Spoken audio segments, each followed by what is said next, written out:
এরপরে প্রশ্ন হলো বিড়াল, কুকুর, পাখি বা কবুতর পালা যাবে কিনা। বিড়াল পালা তো যাবে, এতে কোনো সন্দেহ নাই। কারণ নবী করিম সাল্লাল্লাহু আলাইহি সাল্লাম বিড়াল সম্পর্কে বলেছেন, ফাইন্নাহা মিনাত তাওয়াফিনা আলাইকুম আত-তাওয়াফাত, বিড়াল তোমাদের বাসা বাড়িতেই থাকে, এই জন্য তার ঝুঁটাকে তিনি হারাম করেন নাই। বিড়াল যদি কোনো কিছুতে মুখ দেয়, তাহলে কুকুর মুখ দিলে যেরকম হারাম হয়ে যায়, নাপাক হয়ে যায়, বিড়াল যদি মুখ দেয়, বিড়ালের ঝুঁটা কি হয় না, নাপাক হয় না। এই জন্য বিড়াল পালা জায়েজ আছে, বিশেষ করে ইঁদুরের উপদ্রব থেকে বাঁচার জন্য, কিংবা এমনি আদর করে আপনি বিড়াল পালেন, কোনো অসুবিধা নাই। আপনারা সবাই জানেন একজন সাহাবী ছিলেন, নাম হলো আবু হুরায়রা, নাম শুনছেন না, রাদিয়াল্লাহু তাআলা আনহু। ওনার নাম কিন্তু আসলে আবু হুরায়রা ছিল না, ওনার নাম ছিল প্রসিদ্ধ মত অনুযায়ী আব্দুর রহমান।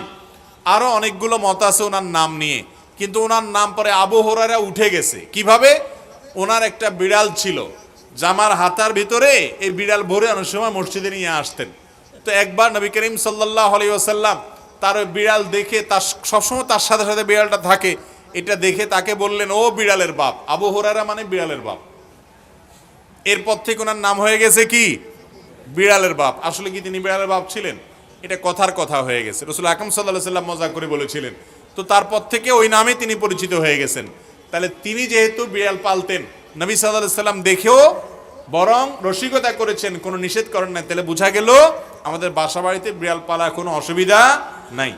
কুকুর পালার ব্যাপারে তখনই জায়েজ হবে যখন কুকুরটা পালবেন আপনি পাহারাদারের কাজে, এবং সেটা বাসা বাড়ির ভিতরে না, সামনে তার থাকার জন্য আলাদা ঘর করে দিলেন, রাখলেন, খাবারের ব্যবস্থা করলেন। উদ্দেশ্য ঘেউ ঘেউ করবে, চোর ডাকাত আসলে আপনাকে অ্যালার্ম দিবে এবং পাহারাদারি করবে।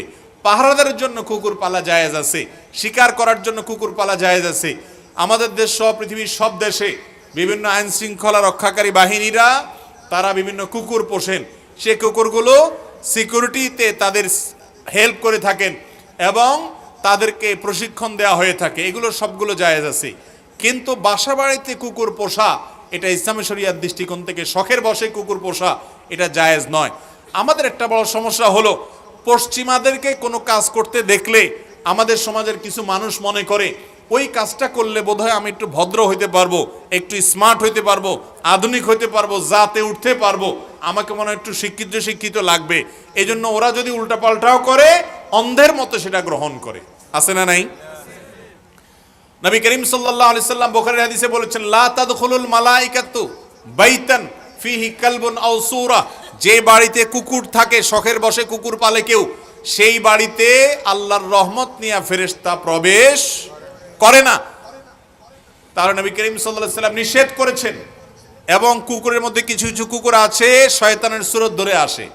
আপনারা দেখবেন হাদিসে যেটা নিষেধ আছে ওইটা আরো বেশি করে।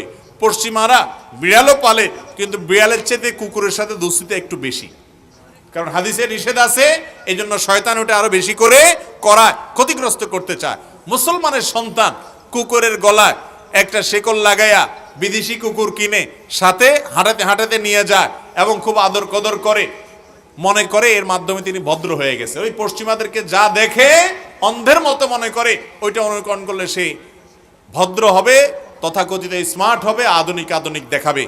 এরা হলো সবচাইতে বেশি পশ্চাৎপদ, এরা হলো সবচাইতে বেশি বিবেককে অন্যের গোলামি করে নিজেকে গোলামের জিঞ্জিরে আবদ্ধ করে ফেলেছে। মুসলমানের জন্য কুকুর শখের বশতে পালা জায়েজ নাই, তবে প্রয়োজনে বশতে পালতে পারেন।